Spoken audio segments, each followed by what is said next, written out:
আমি এই হাদিসটির প্রেমে পড়ে গেছি। আপনি যখন নীরবে ঘরে বসে কান্না করেন, আল্লাহ তখন ফেরেশতাগণদের উদ্দেশ্য করে বলেন, কোন জিনিস আমার এই বান্দার চোখে পানি আনলো? ফেরেশতাগণ বলেন, আপনার বান্দা সুখে নেই, আপনার বান্দা অনেক দিন হাসেনি। এই বলে ফেরেশতাগণ কান্না করতে থাকেন এবং আল্লাহকে বলেন, হে আমার রব, আপনি জানেন আপনার এই বান্দার হৃদয়ে কি রয়েছে, অতএব আপনি তার জন্য সবকিছু সহজ করে দিন।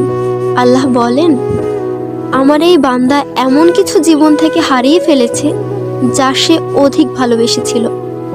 অতএব আল্লাহ বলেন, আমি শপথ করছি, আমার বান্দা তার জীবন থেকে যা হারিয়েছে এর চেয়ে উত্তম জিনিস তাকে এনে দেব, যা দেখে দুনিয়া ও আখিরাতের সবাই বিস্মিত হবে। আলহামদুলিল্লাহ।